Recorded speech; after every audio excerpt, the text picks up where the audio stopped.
시편 37편은 4절 때문에 매우 유명한 시편이다라고 2주 전에 설명을 드렸습니다. 기도응답의 비밀처럼 인용되어 많은 성도에게 애착의 말씀이기도 하지만 시편 37편은 하나님 섭리를 찬양하는 시편이기에 하나님의 운영 질서와 우리를 인도하시는 하나님의 목적 방향을 교훈하는 시편으로 우리가 이해해야 된다라고 이전에 설명을 드렸었습니다. 하나님은 스스로의 신적 결심, 즉 작정하신 그 계획을 이 세상에 펼치셨는데요.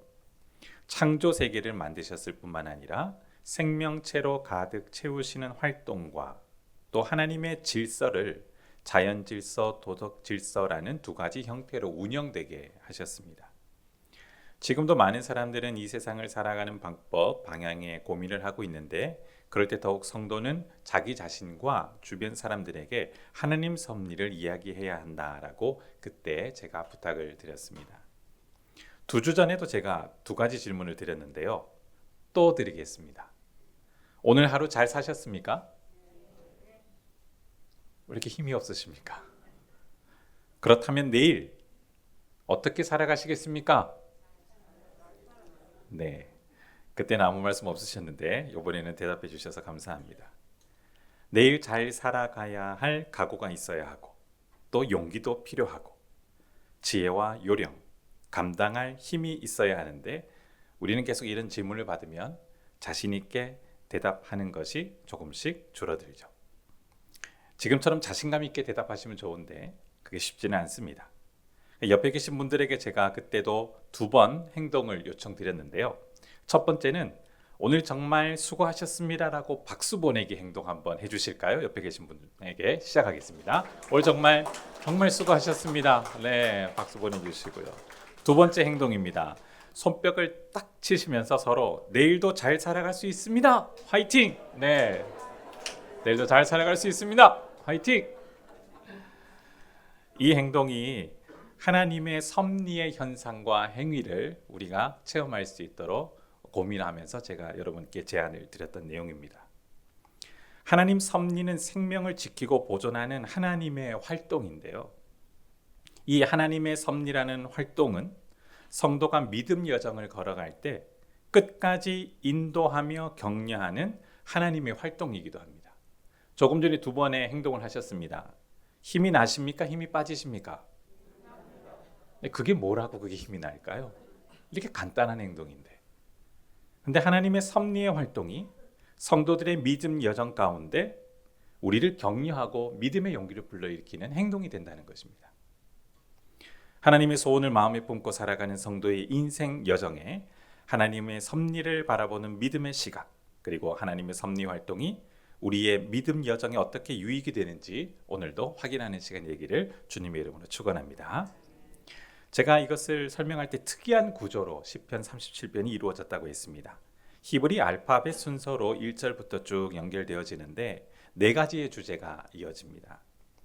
악의 문제로, 악의 형통함으로 고민하는 분노하는 젊은 청년을 타이르는 지혜로운 노인이 자신의 인생에서 하나님의 섭리를 어떻게 이해하고 그것이 어떻게 펼쳐지는지를 노래한 시편이다라고 설명을 드렸습니다.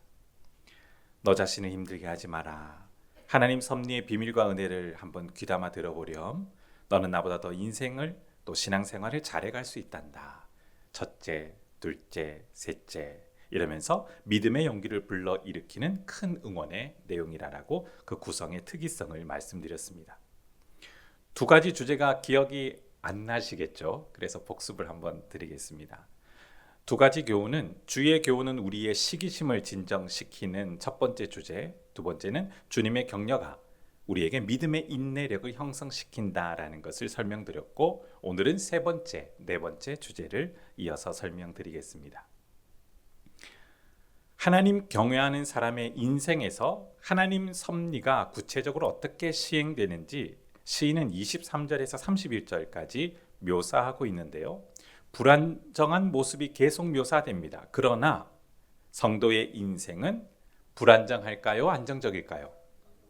네, 견고하다라고 표현을 합니다. 물론 불안정한 모습이 사실이지만 견고함이 있다라는 것을 이 지혜로운 노인은 우리에게 노래하고 있습니다. 12번째 단어인 매매라는 단어 23절, 24절인데요. 제가 23절을 다시 읽겠습니다. 여호와께서 사람의 걸음을 정하시고 그 길을 어떻게 하신다고 하셨습니까? 기뻐하십니다. 여기서 걸음과 길이라는 두 단어가 평행법으로 사용되는데요. 사람의 인생이 발걸음으로 묘사되면 길이라는 의미가 부각되어 표현됩니다. 성도의 지나온 발걸음과 앞으로 이어질 발걸음, 결코 개인적이지 않다는 것이죠. 하나님이 그 길을 시작하셨고 이어지게 하시며 종착지에 도달하게 만드셨으며 하나님의 길, 즉 믿음 여정이라는 것을 우리에게 설명합니다. 이 길을 주님이 어떻게 하고 계십니까? 기뻐하십니다. 이 길의 여정, 인생 발걸음을 견고하게 하시는 기쁨이 넘치는데요. 한글 성경을 보면 마치 숙명론처럼 해석될 수 있습니다.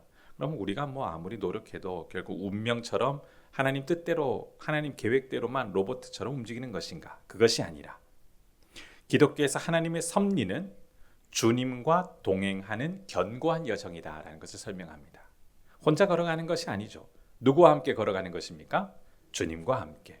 그래서 그 기뻐하시는 길을 우리에게 맛보아하게 하시는 믿음의 여정이라는 것입니다. 이 믿음의 여정, 우리는 예측을 하지만 그 여러 가지 예측에도 불구하고 수많은 변수가 발생합니다. 그래서 불안정하다고 느껴집니다. 하지만 주님이 계시기에 견고, 안전합니다.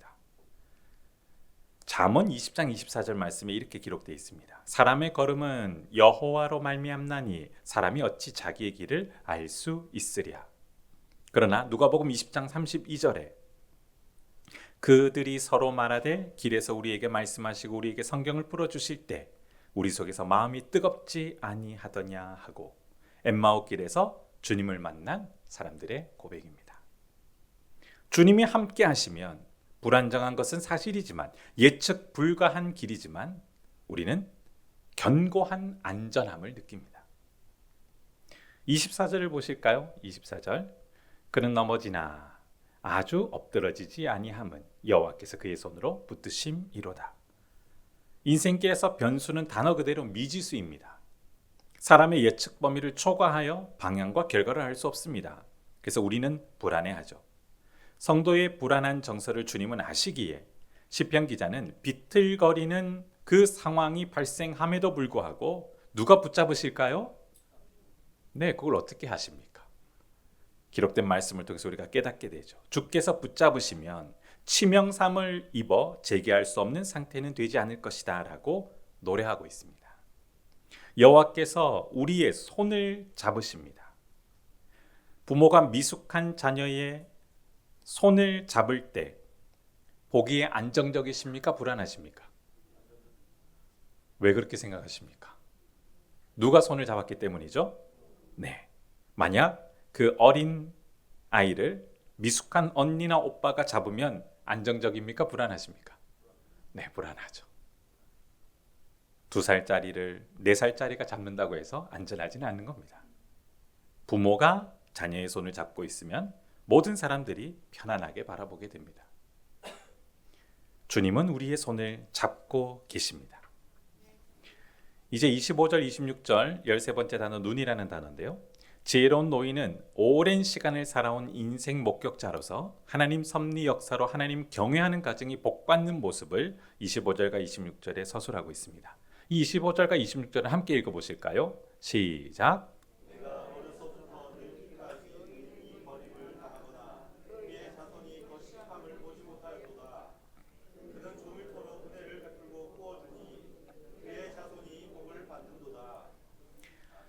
하나님 섭리 역사로 하나님 경외하는 가정의 실제적인 복받는 모습을 서술하고 있습니다. 정말 기분이 좋습니다. 말만 들어도. 내가 어렸을 때 늙기까지 의인이 어떻게 당하는 것을 보지 못했다고 합니까? 버림받는 것과 그의 자손이 걸식함을 보지 못했다. 그리고 26절에 그는 종일토록 어떤 행동을 합니까? 은혜를 베풀고 또 꾸어주며 그의 자손이 어떤 상태가 될까요? 복을 받는도다. 정말 선한 영향력이 펼쳐지는 인생, 풍요로운 인생, 또 모두가 부러워하는 인생입니다. 그런데 성도의 인생과 믿음의 후손, 정말 베풀고 꾸어주는 삶을 살아갈까요? 아닐까요? 왜 자신이 없으십니까? 또 성경 말씀에 기록되어 있지 않습니까? 베풀며 나누어주는 삶을 살아간다라고 얘기합니다.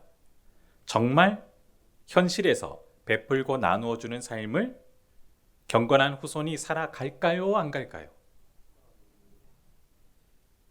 저는 여전히 가족이 거주하기 위해 대출을 받아야 하는데, 그리고 수많은 사람들이, 그리스도인들이 대출을 받으며 이 세상에서 살아가는 현실입니다. 그럼 이 말씀이 잘못된 것입니까?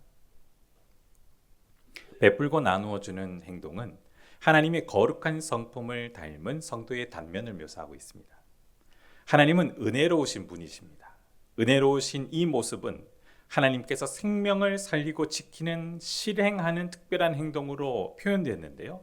그래서 성경에 보면 하나님은 은혜를 베푸시는 분이다, 나누시는 분이다 라고 표현되죠. 하나님의 이 은혜로운 성품과 행동을 담는 성도에게 나타나는 현상이 있는데요. 돕는 행동입니다. 그것을 시인이 표현하는 겁니다. 베풀고 나누어 주는 행동. 단순히 돈이 많아서 사람들에게 나누어 주는 행동이 아니라 돕는 행동을 하는 성품을 성도가 받아서 복을 누린다라는 것을 의미합니다. 돕는 사람과 이용하는 사람은 곁에 누가 있는지를 잘 관찰해 보셔야 되는데요. 사람을 소중하게 여기는 사람 곁에는 소중하게 여기는 사람들이 곁에 있습니다. 그러나 사람을 이용하는 사람 곁에는 누가 있을까요? 그를 또 이용하려는 사람들만 있죠. 비참한 죽음만 남을 뿐 이용 가치가 떨어지면 뿔뿔이 흩어지게 될 겁니다. 선한 이 하나님의 성품을 닮은 우리는 돕는 행동을 하는 사람들입니다. 돈이 많다고 절대 돕지 않습니다. 돈이 쓸 시간 없이 쌓아놓은 사람도 절대 나누어주지 않습니다. 돈이 없다고 또 인색하지도 않습니다. 돕는 행동은 하나님의 은혜로운 성품을 닮은 성도에게만 나타나는 현상입니다. 이전보다 부족한 것이 줄어든 세대. 사람은 저절로 돕는 행동을 할까요? 하지 않을까요?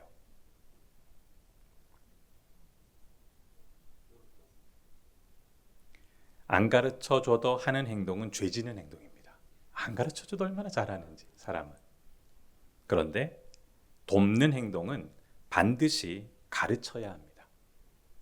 나눠주는 행동은 이기적인 행동을 초월하기에 하나님의 은혜가 필요하고 신앙교육 훈련이 반드시 필요합니다.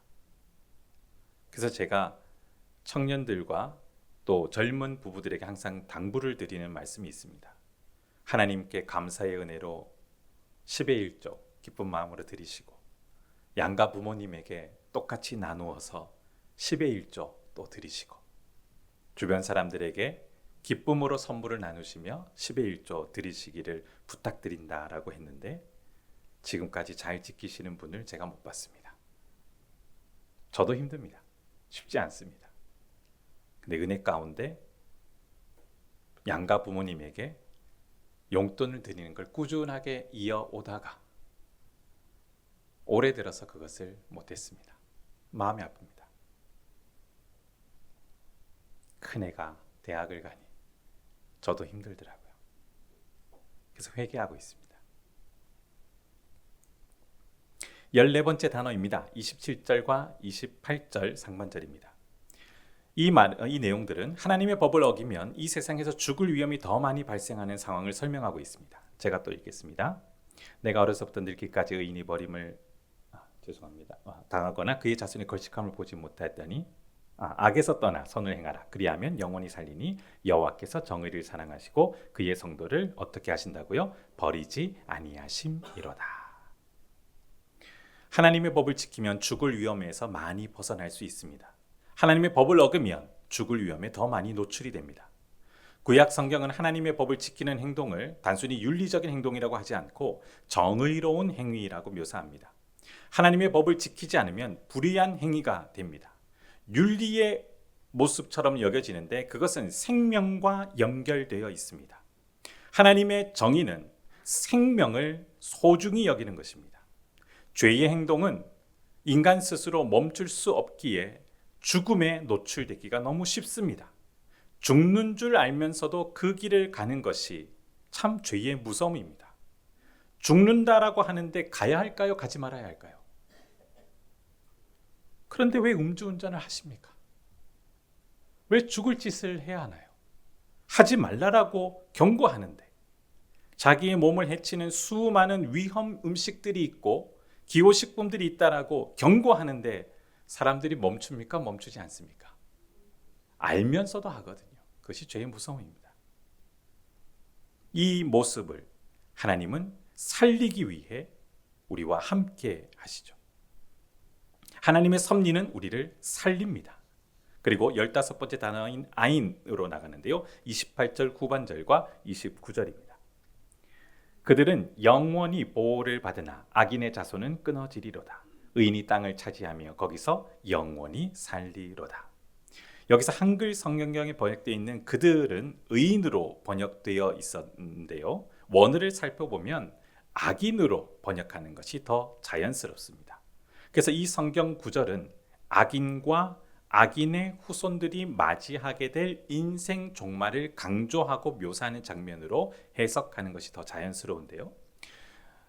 다시 해석하면 이렇습니다. 불의한 자들은 영원히 망할 것이며 악인의 후손들은 어떻게 될 것이라고요? 끊어질 것이다. 하나님의 보호에서 제외된 사람들은 인생 종말의 비참한 현실을 경험하게 될 것입니다. 하나님 경외하지 않는 가정을 보면 부모, 자녀 간에 서로를 진심으로 사랑하는 모습이 보이지 않습니다. 아끼는 마음 있을 수도 있습니다. 양심이 있기에 이것도 하나님의 은혜죠. 그 양심 때문에 어느 정도는 유지하여도 서로 간에 진심으로 아끼고 사랑하지 못하는 모습을 봅니다. 그러나 하나님을 경외하는 사람은 다른 것이죠. 하나님께서 함께 하시면 서로를 진심으로 사랑하게 됩니다. 그것이 악인의 인생 종말과 의인의 인생 종말의 다른 모습입니다. 29절에 보면 시인은 하나님의 섭리 주제를 계속 반복하고 있는데요. 29절 함께 읽도록 하겠습니다. 시작. 의인이 땅을 차지하며 거기서 영원히 살리로다. 구약에 보면 땅을 차지한다라는 말이 많이 있습니다. 이것은 마치 인생길에서 말씀의 신호등처럼 계속 성도들에게 이 글을 읽는 성경을 읽는 독자들에게 상기시키는 역할을 하는데요. 하나님의 상속자로서 하나님의 복을 반드시 누리게 된다라는 것을 확인해 주는 시인의 확실한 신앙 고백과 찬미의 모습입니다. 또 이제 16번째 단어가 나오는데요. 패라는 단어 30절과 31절 제가 또 읽겠습니다. 의인의 입은 은혜로우며 그의 혀는 정의를 말하며 그의 마음에는 하나님의 법이 있으니 그의 걸음은 실족함이 없으리로다. 하나님 경외하는 사람의 인생 묘사가 표현되고 있는데요. 의인의 내면과 삶에서 실천되는 의인의 행동이 잘 묘사되고 있습니다. 하나님 경외하는 사람들은 내면과 행동이 이질적이지 않습니다. 성도는 매우 안정적인 사람입니다. 여기서 안정적이라는 표현은 예측 가능하고 빈말을 하지 않으며 고지식할 정도로 하나님 말씀을 실행하는 사람이 바로 안정적인 사람이다라는 뜻입니다. 성도님들께서 저를 보실 때 제가 안정적인 사람일까요? 불안정한 사람일까요? 어떻게 그걸 장담하십니까? 저 매우 불안정한 사람입니다.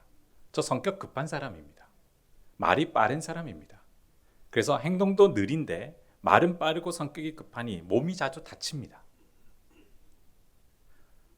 첫인상만 가지고 속으시면 안 됩니다. 성도가 왜 안정적일 수 있는지 아십니까? 예측 가능하기 때문에 그렇습니다. 불안정한 사람은 속을 알 수 없는 사람입니다. 이 사람이 어떤 사람인지 눈에 좀 보여야 드러나야 안정적인데 속을 알 수 없기 때문에 늘 불안하게 되는 것이죠. 성도는 안정적인 사람입니다. 하나님께서 선한 마음을 주셨기에 빈말을 하지 않고 고지식할 정도로 하나님 말씀을 실행하는 사람이기 때문에 매우 안정적입니다. 그리고 무엇보다 성도는 타인을 향해 잔소리하기 전에 스스로를 향해 하나님 말씀을 조언하는 거룩한 습관을 가지고 있습니다. 한국교회의 유익한 유산 중에 새벽기도가 있죠. 하루의 시작을 주님의 말씀으로 묵상하는데 그 말씀을 묵상할 때 가장 처음 그 말을 듣는 사람이 누굴까요? 나 자신입니다. 내 자신이 하나님의 말씀을 들으며 그 말씀을 되새길 때, 이야기를 할 때, 이 말씀 우리 남편이 들어야 되는데, 이 말씀 우리 자녀가 들어야 되는데가 아니라 이 말씀을 누구에게 가장 먼저 적용할까요? 자기 자신에게 먼저 적용하죠. 그래서 점점 우리는 안정적이 되어져 갑니다. 그렇게 나 자신에게 하나님의 말씀을 먹일 때 올바른 가치 판단과 말과 행동에 있어서 건강한 모습이 계속 성장하게 되는 것이죠. 제가 청년들에게 꼭 부탁드리고 싶습니다. 그리고 결혼 정년기에 있는 자녀들을 둔 부모님들께도 부탁드립니다. 배우자 선택할 때 안정적인 사람을 찾으십시오. 사회적 안정, 경제적 안정, 성격적 안정 이것만 먼저 찾지 마시고요. 신앙에 있어서 안정적인 성품의 사람을 찾는 지혜를 반드시 가르쳐 주셔야 합니다. 가르쳐 주셔야 합니다. 하나님 법이 마음에 새겨진 사람, 경건 습관은 있는지 없는지, 예배자로서 삶을 사는지 안 사는지를 확인하고 가정을 이루고 살아갈 때 시간 낭비와 감정 낭비가 줄어드는 것을 많이 보게 됩니다. 시인은 이런 의인의 복받는 모습들을 자세하게 이야기하며 묘사했습니다. 이제 네 번째 주제로 이어지는데요. 32절에서 40절까지입니다. 악인은 끊어지지만 의인은 마침내 약속대로 여호와의 상속자로 땅을 차지하는 모습을 묘사하고 있습니다. 17번째 단어 짜득이라는 단어인데요. 32절, 33절 함께 보겠습니다. 함께 읽겠습니다. 시작.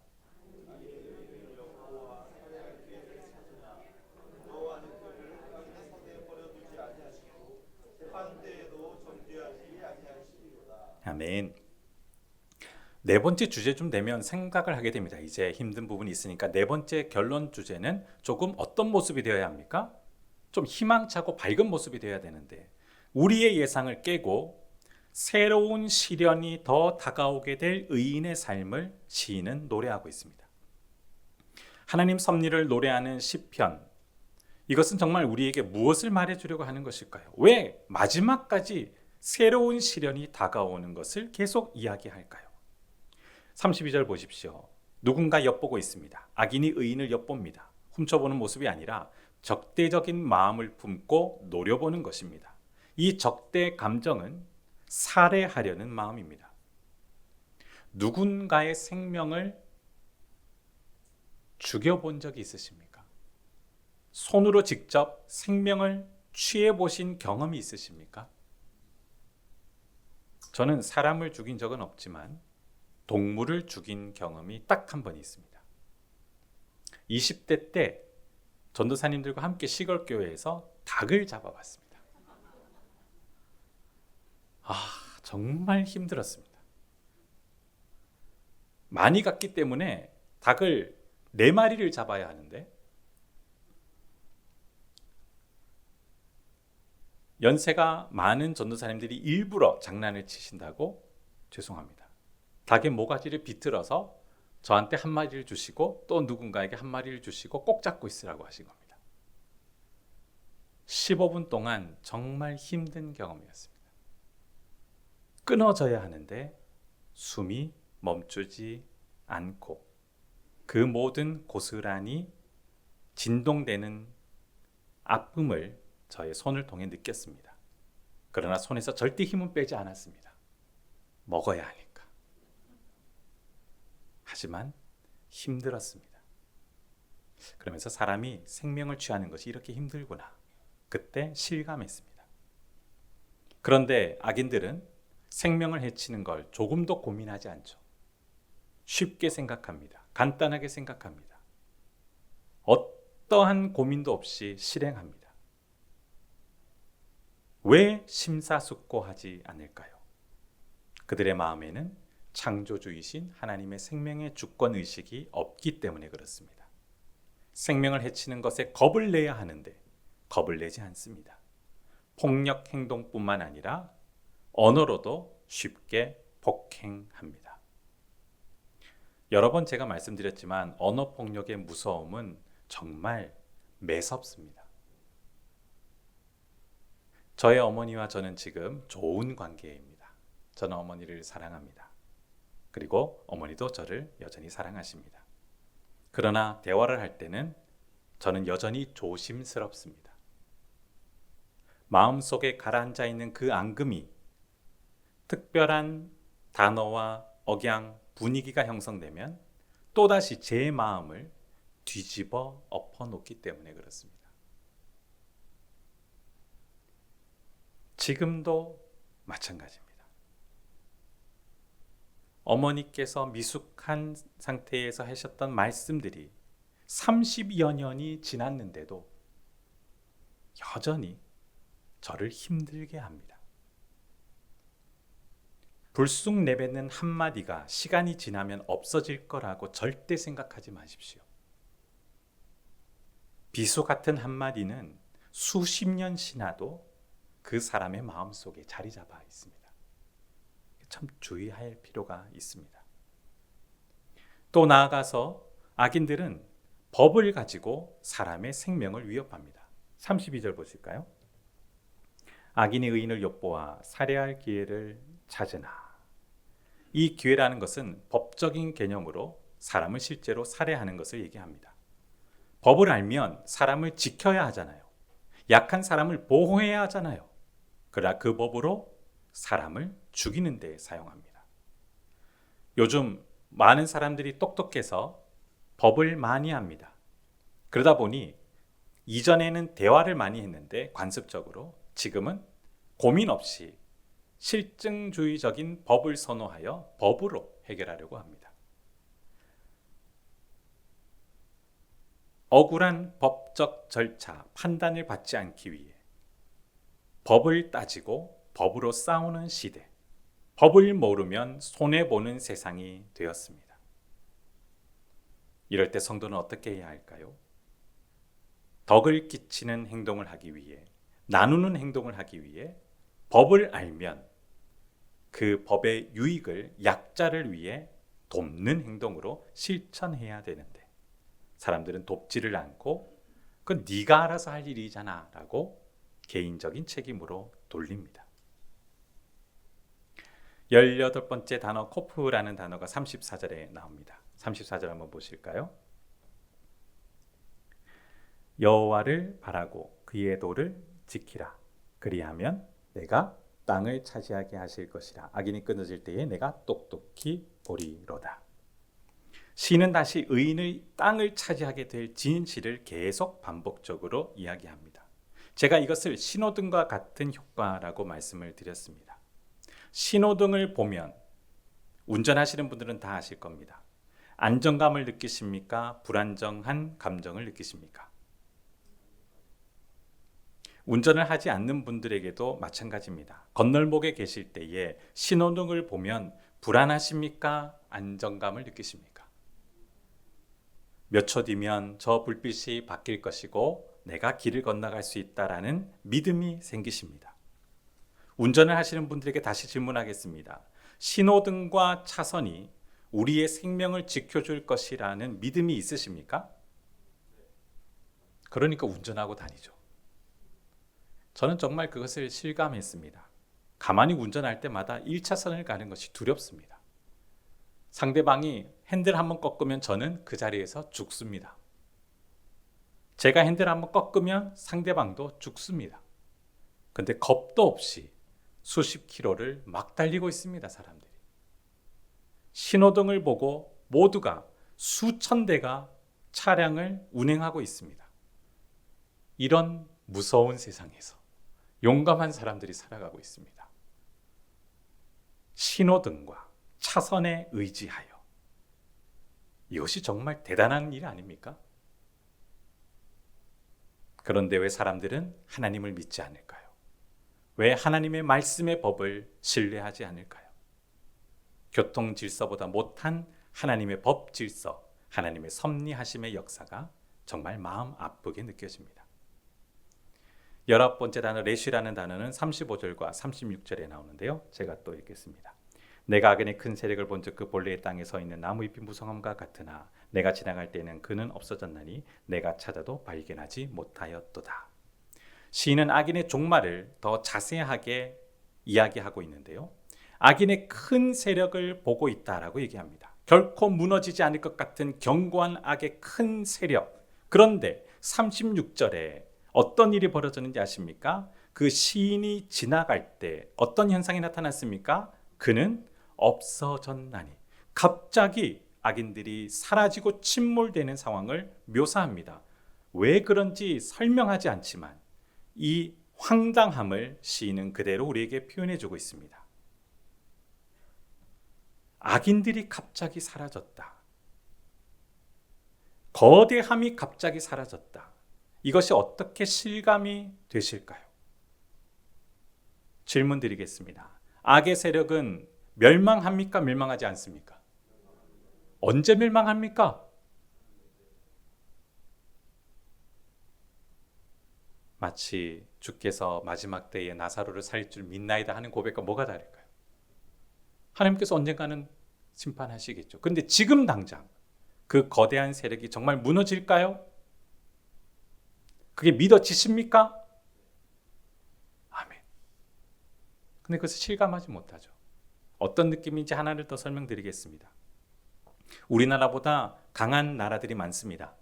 그 나라가 언제 멸망할까요? 그들이 멸망해야 우리가 강대국이 되지 않겠습니까? 우리보다 강한 나라가 언제 멸망할까요? 이 세상에서 강한 나라들, 10위권 안에 드는 나라가 언제 멸망할까요? 상상이 되십니까? 우리는 악의 세력이 무너질 것을 막연하게 느끼지만 그것을 실감하지는 못합니다. 그 거대함은 쉽게 멸망하지 않습니다. 이 세상의 강대국이 무너지지 않는 것과 마찬가지입니다. 그런데 하나님은 그 거대한 악의 세력이 한순간에 몰락한다고 합니다. 정말 그렇습니까? 연이어 37절과 38절을 보면 20번째 단어 쉰이라는 단어가 나오는데요. 악인과 대조되는 인물을 등장시키고 있습니다. 37절과 38절 함께 읽겠습니다. 시작. 온전한 사람을 살피고 정직한 자를 볼지어다. 모든 화평한 자의 미래는 평안이로다. 범죄자들은 함께 멸망하리니 악인의 미래는 끊어질 것이나. 악인의 거대한 세력이 멸망하지 않을 것 같은데 그들이 왜 한순간에 멸망하였느냐를 설명하지 않고 시인은 의인을 다시 강조하고 있습니다. 37절에 보면 하나님을 경외하는 사람을 온전한 사람, 정직한 사람, 평화의 사람이라고 묘사하고 있습니다. 이들을 통하여 하나님은 더욱 하나님의 정의와 평화를 이 세상에 펼쳐나갈 것이며 이들의 미래는 보장되지만 악인의 미래는 보장되지 않는다라는 사실을 다시 한 번 더 상기시키고 있습니다. 그런데 현실은 아니잖아요. 악인들이 더 오래 잘 먹고 잘 삽니까? 의인들이 더 오래 잘 먹고 잘 삽니까? 왜 이야기를 못 하십니까? 실제로 악인들이 재산이 더 많습니까? 의인들이 재산이 더 많습니까? 네, 통계학적으로 아무리 따져보아도 악인들이 더 재산이 많습니다. 그들은 돈 모으는데 양심의 가책이 없기 때문에. 근데 의인들은 베풀고 돕느라 재산 모으는 게 너무 힘들거든요. 돕는 데 쓰느라 힘들잖아요.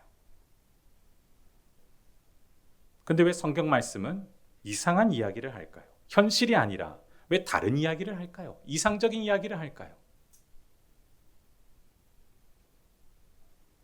이제 시인은 39절과 40절에 결론을 내립니다. 함께 읽겠습니다. 시작.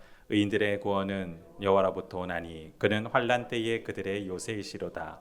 여호와께서 그들을 도와 건지시되 악인들에게서 건져 구원하심은 그를 의지한 까닭이로다. 아멘. 시인은 하나님의 섭리의 결론을 이렇게 내리고 있습니다. 거대한 악의 세력을 누가 심판하시고 의인을 누가 구원하십니까? 여호와께서.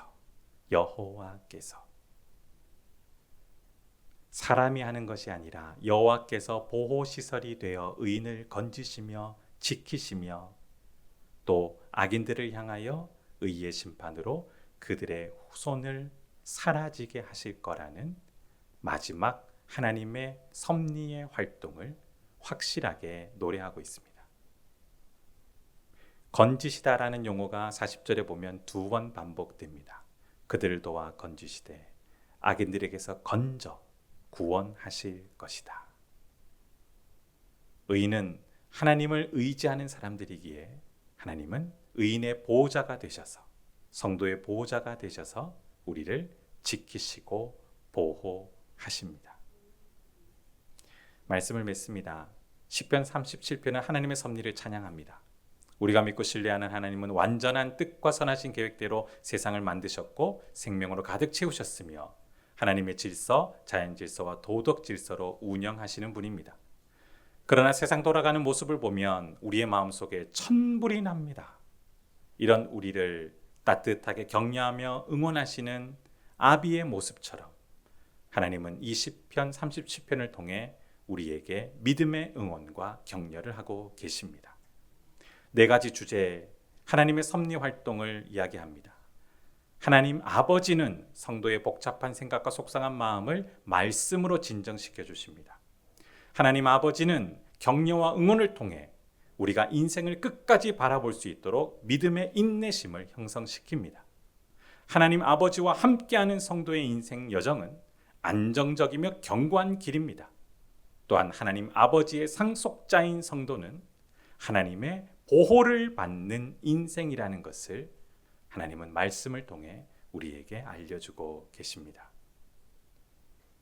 우리는 악인들의 번성에 시선이 가 있지만 하나님의 시선은 언제나 누구를 향하고 계실까요?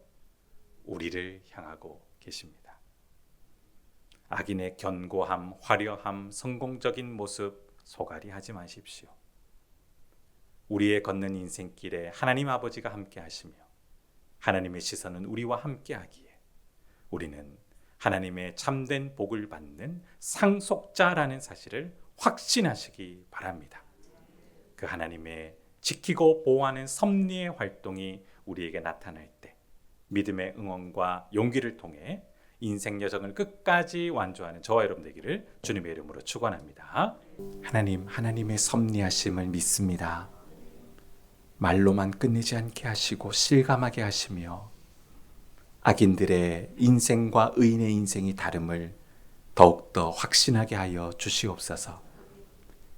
주님의 그 거룩함을 우리가 닮았사오니 거룩한 행동과 거룩한 말이 넘쳐나게 하여 주옵시며 이 세상을 믿음의 눈으로 보게 하여 주시고 하나님의 응원과 격려 속에 믿음의 용기를 내어 내일 하루도 살아갈 수 있도록 도와 주시옵소서.